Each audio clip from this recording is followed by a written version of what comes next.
Pour mieux comprendre ce que nous allons vous transmettre, pour davantage maturer notre foi, je nous propose de lire le texte de Hébreux, chapitre 11, particulièrement les 4 premiers versets. En fait, il est écrit: Or, la foi est une ferme assurance des choses qu'on espère, une démonstration de celles qu'on ne voit pas. Pour l'avoir possédée, les anciens ont obtenu un témoignage favorable. C'est par la foi que nous reconnaissons que le monde a été formé par la parole de Dieu, en sorte que ce qu'on voit n'a pas été fait de choses visibles. C'est par la foi qu'Abel offrit à Dieu un sacrifice plus excellent que celui de Caïn. C'est par elle qu'il fut déclaré juste, Dieu approuvant ses offrandes, et c'est par elle qu'il parle encore, quoique mort. Merci, bien-aimé peuple de Dieu, pour avoir été avec nous pendant la lecture de cette parole.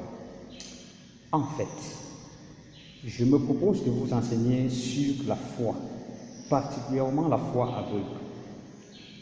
Il y a plusieurs personnes qui ne comprennent pas le concept réel de la foi. La foi, ferme assurance des choses qu'on espère et la démonstration de cette invisible. Bien-aimé peuple de Dieu, bonjour, que la paix soit avec vous, que la grâce de notre Seigneur qui déborde tout entendement soit demeure et avec vous.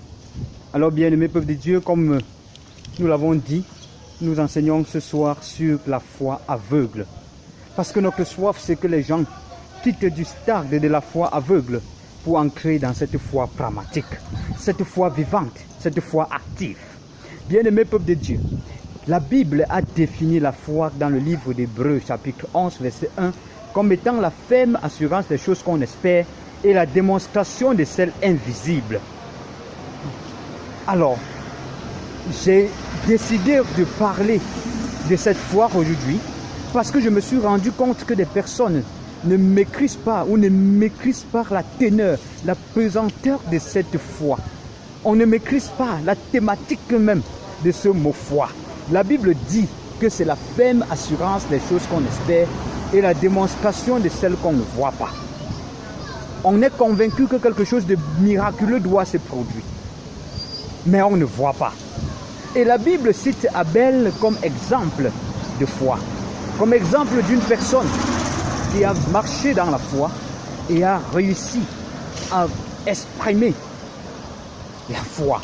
Et il cite Caïn comme étant cet enfant qui n'a pas pu matérialiser la foi dans sa vie.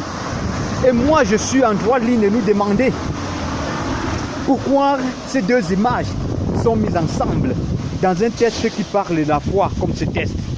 Bien-aimé peuple de Dieu, il est clair donc il y a ce qu'on appelait la foi aveugle ou la mauvaise foi. Et il est clair qu'il y a ce qu'on a appelé la foi active ou la véritable foi. Bien-aimé peuple de Dieu, je n'arrive pas à concevoir comment est-ce que un élève qui prépare un examen officiel, BEPC, probatoire, baccalauréat, ou alors licence et etc., prend le temps de s'enfermer dans sa chambre, au lieu de prier sincèrement le Seigneur, au lieu de demander l'intelligence à Dieu, au lieu de demander au Seigneur de lui donner la possibilité de comprendre ses leçons, passe tout le temps à prier et à dire, Seigneur, je crois fermement que je dois passer. Et il prie ainsi de suite, mais il n'étudie pas ses leçons. Et en fin de compte, il attend le succès. Je n'arrive pas à comprendre comment sont ces genres de personnes. Pense-t-il réellement avoir la foi? Pense-t-il réellement réussir à cet examen? Alors le Seigneur t'interpelle ce soir à avoir une foi pragmatique, une foi véritable, une foi qui déplace les montagnes. Tu dois prier, tu dois croire qu'en étudiant tes leçons, tu dois réussir. Ça, c'est une foi véritable. Tu dois croire en cela et tu dois implorer la grâce de Dieu. Et tu dois dire, Seigneur, j'ai confiance en toi et je sais que tu es capable de me donner mon examen et te mettre au travail, bien-aimé. C'est alors que tu réussiras. Mais si tu passes tout ton temps à prier et à refuser d'étudier, alors tu ne réussiras pas. Nous avons appelé cela la foi aveugle.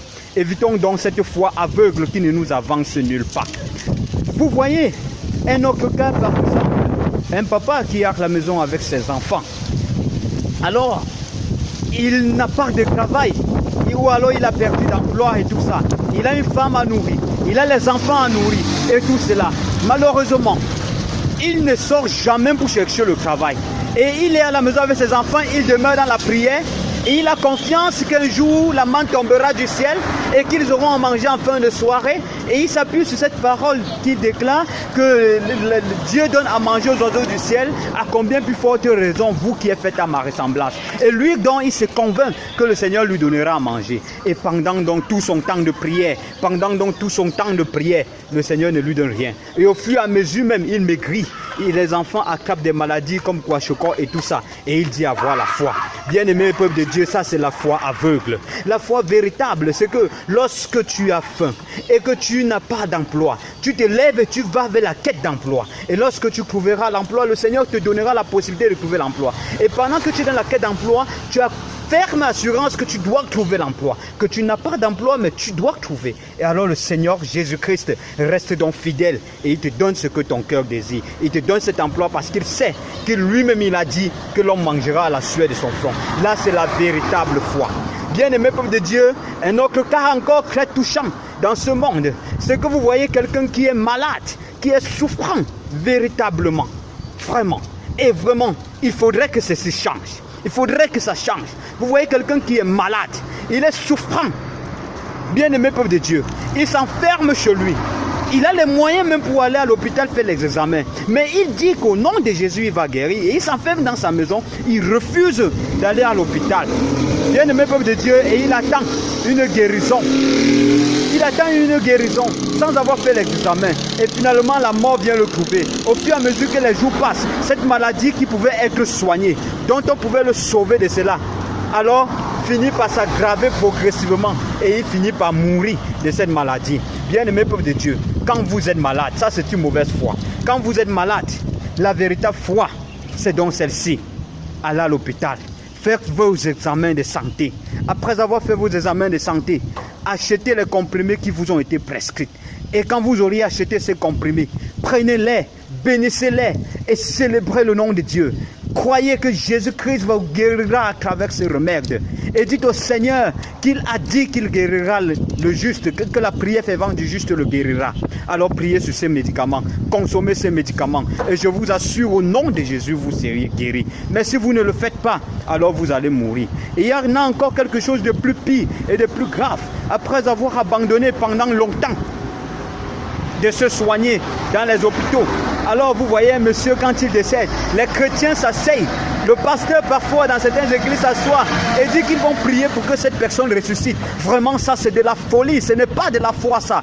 Ils vont dire que la Bible a dit dans Luc chapitre 11 verset 9, 19 que celui-là qui croira et qui aura donc cette foi ferme. Alors le Seigneur lui a donné le pouvoir de marcher sur toute la puissance de l'ennemi et voici rien ne pourra le nuire. Ils vont vous citer ce passage biblique disant que le Seigneur leur a donné le pouvoir même de ressusciter des morts. Comment c'est concevable cela? Ils oublient qu'au fur et à mesure que le mort est placé dans la maison, alors ça décompose et ça peut engendrer d'autres maladies à ceux qui sont vivants. Bien-aimés peuple de Dieu, arrêtons avec cette foi. C'est une foi aveugle. Le Seigneur refuse complètement cette foi. Et la dernière, l'une des images aussi très marquante. C'est dans le mariage, bien-aimé peuple de Dieu. Vous voyez un jeune qui rencontre sa petite. Il voit bien une petite qui l'intéresse.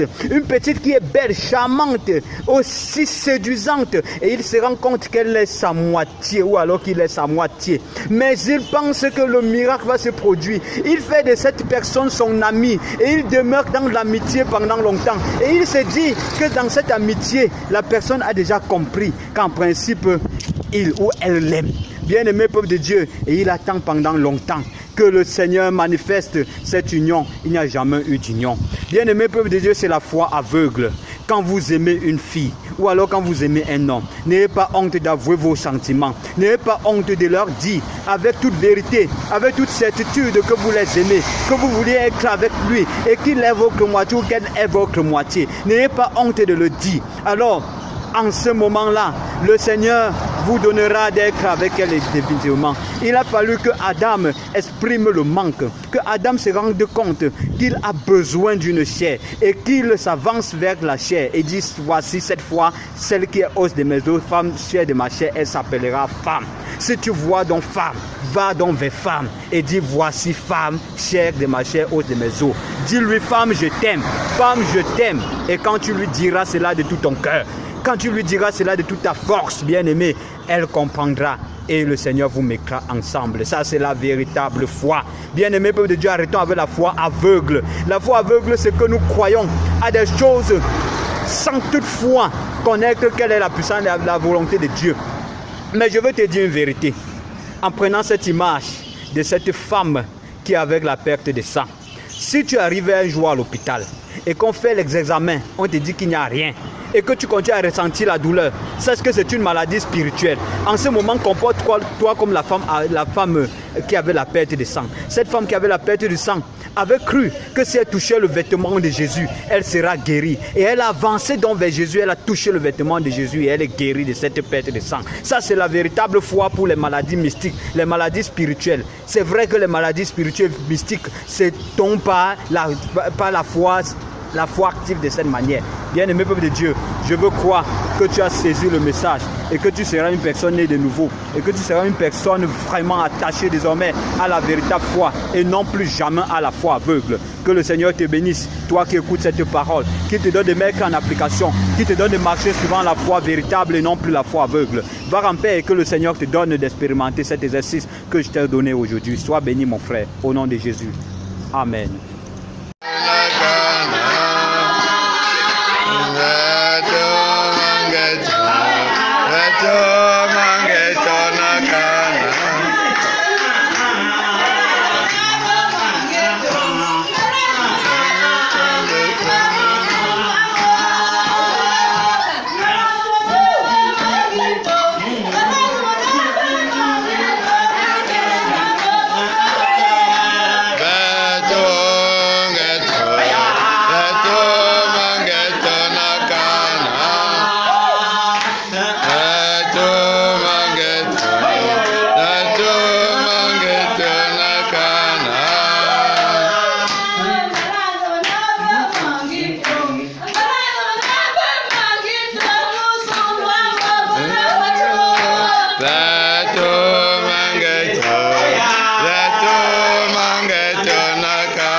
Veto mangeto